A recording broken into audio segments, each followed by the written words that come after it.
Hello everyone, welcome back to our YouTube channel सान blog. दोस्तों, कैसे हैं आप लोग? उम्मीद करता हूं भाई अच्छे होंगे और आई होप कि आप लोगों की प्रिपरेशन बहुत अच्छी चल रही होगी। देखिए गाइज, आज जैसा कि आप लोग थंबनेल देखकर समझ गए होंगे कि हम डिस्कस करने वाले हैं कि 146 147 मार्क्स आने पर भी सिलेक्शन क्यों नहीं हुआ। मैं आप लोगों से कहता था स्टार्टिंग में, भाई एनपीसीआई को हल्के में मत लेना, हल्के में मत लेना, लेकिन आप लोग ले जाते हो यार हल्के में। ठीक है, तो चलो मैं डरा नहीं रहा, लेकिन एक रियल फैक्ट मैं बताऊंगा कि उन भाई का क्यों नहीं हुआ था सिलेक्शन, जो मैंने आप लोगों को स्क्रीनशॉट डाला था, जो कि टेलीग्राम ग्रुप में और व्हाट्सअप चैनल में भी डाला था। ठीक है, उससे पहले अगर आप लोग चैनल पर नए हैं तो जल्दी से सब्सक्राइब कर दीजिए एंड बेल आइकन प्रेस कर दीजिए, अपने दोस्तों में भी शेयर कर देना। और मैं सबसे पहले आप लोगों को थोड़ा सा एडवर्टाइजमेंट बता दे रहा हूँ। जिसको भी मेंबरशिप ज्वाइन करनी है, आप लोगों को 299 रुपीज़ की मेंबरशिप है हमेशा के लिए। आपको ऑल एग्जाम्स के लिए वीडियो लेक्चर्स मिल जाएंगे, यानी बैच मिल जाएंगे। ठीक है, एनपीसीआर रावत वाटा के लिए आपको प्लांट ऑपरेटर के लिए 35 मॉक टेस्ट मिलेंगे, 35 मॉक टेस्ट मिलेंगे। बाकी इलेक्ट्रीशियन के लिए आपके 25 मॉक टेस्ट मिल जाएंगे। ठीक है, स्टेज 1 एंड स्टेज 2 दोनों के लिए। और बाकी फिटर वालों के लिए भी 25 मॉक टेस्ट मिल जाएंगे। ठीक है, तो आप लोग अगर ज्वाइन करना चाहते हैं तो और स्टडी मटेरियल मिल जाएगा भाई, और हमेशा ओनली वन टाइम पेमेंट है। ठीक है, जिसको ज्वाइन करना है वो ज्वाइन कर लीजिए, मुझे इंस्टाग्राम एंड टेलीग्राम पर मैसेज करके। चलिए ठीक है, अब चलते हैं हम अपने टॉपिक पर। और मैं इस वीडियो में ये भी बताऊंगा कि भाई एनपीसीआर रावत भाटा कितना टफ होने वाला है और कौन कौन लोग इसमें एग्जाम देने वाले हैं, जो कि कंपटीशन बढ़ाएंगे। ठीक है, तो सबसे पहले बात करते हैं। देखो, उन भाई का क्यों नहीं हुआ था, वो प्लांट ऑपरेटर नहीं थे, वो थे इलेक्ट्रीशियन।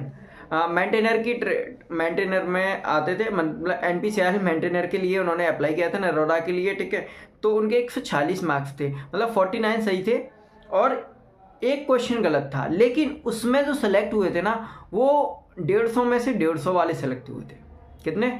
150 में से 150 नंबर आए थे, 150 मार्क्स आए थे, वही लोग सेलेक्ट हुए थे इलेक्ट्रीशियन ट्रेड में। मतलब इन लोगों की कट ऑफ जो गई थी बहुत हाई गई थी, 150 जिसके हैं वही सेलेक्ट हुआ था, बाकी अदर नहीं हुए। ठीक है, अब वैकेंसी का तो मुझे नहीं पता कि कितनी थी इलेक्ट्रीशियन वगैरह में, लेकिन उसमें जो सेलेक्ट हुए सारे लोग यही हुए हैं, 150 में से 150 मार्क्स वाले। ठीक है, बाकी कैटेगरी वाइज थोड़ा बहुत कम हो जाएगा। इनकी जो कैटेगरी थी ओबीसी थी, तो ओबीसी में भी 150 वाले ही सेलेक्ट हुए हैं। ठीक है, एससी एफटी का मुझे नहीं पता है, क्योंकि मेरे पास कोई भी इलेक्ट्रीशियन वाला बंदा नहीं था।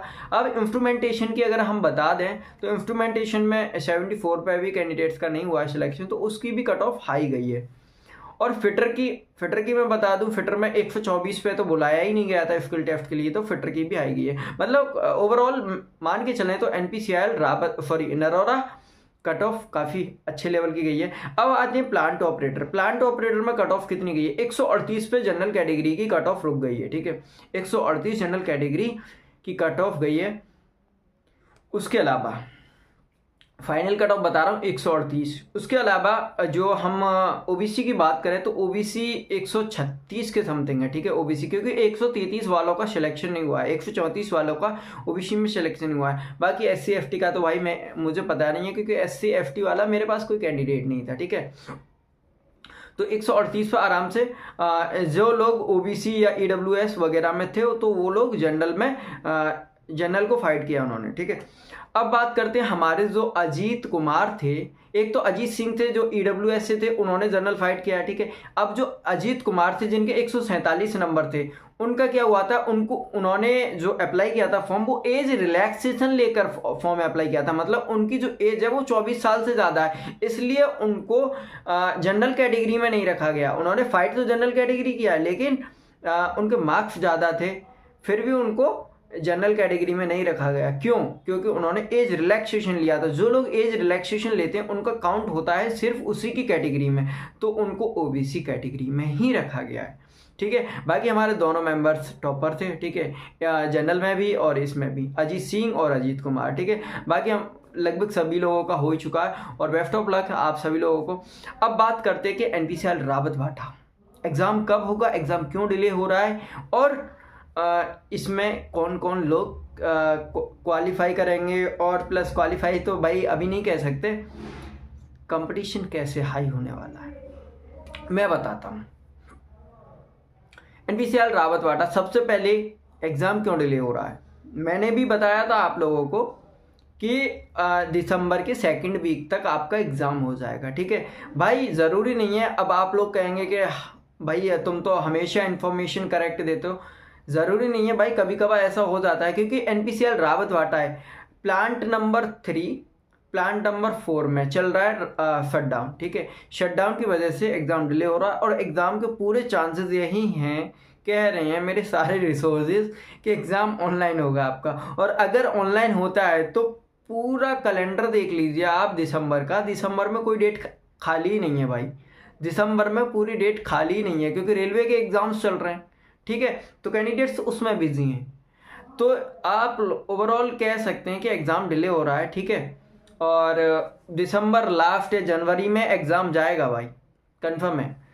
अब बात करते हैं कि NPCL रावतवाड़ा में कंपटीशन क्यों हाई होगा। हाँ भाई हाई होगा, क्योंकि जिन्होंने बार्क प्लांट ऑपरेटर में ज्वाइनिंग ली है, चाहे वो मनगुरु हो या फिर IGCR तमिलनाडु में है, पता नहीं कौन सी जगह है, वहाँ पर भी ज्वाइनिंग ली है। बाकी मेरे दोस्तों ने यहाँ पर ली है, ट्रॉम्बे में ली है, और यहाँ पर तारापुर में भी ली है, ठीक है।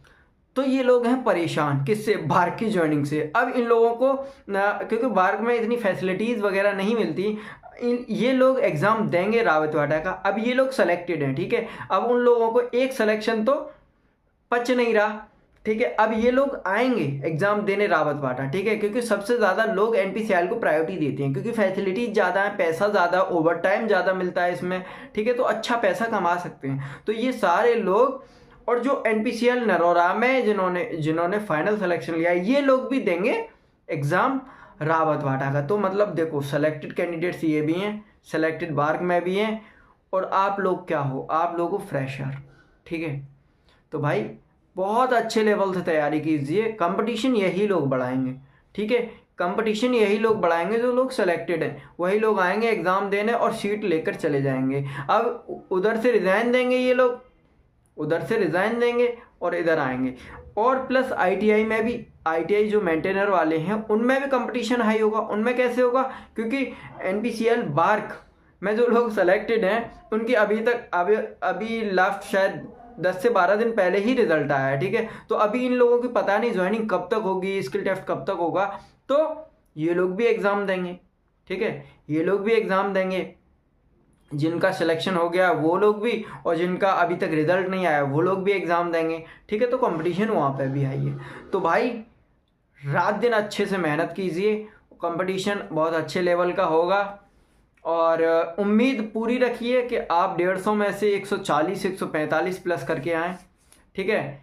कंपटीशन कैसा भी हो, आएंगे तो पढ़ने वाले ही ना, ठीक है भाई। मैं देखता हूँ कि बीटेक वाले भी आ रहे हैं इसमें, IIT वाले आ रहे हैं, तो यार क्या ही किया जाए, 12th वालों की सीट ले जाते हैं ये लोग। तो इस तरीके से कंपटीशन होने वाला है हाई, ठीक है। और कट ऑफ मैंने बताई थी। बाकी आप सभी लोग अगर मुझसे जुड़ना चाहते हैं तो जल्दी से इंस्टाग्राम एंड टेलीग्राम पर मैसेज करके जुड़ सकते हैं। Okay, thank you so much.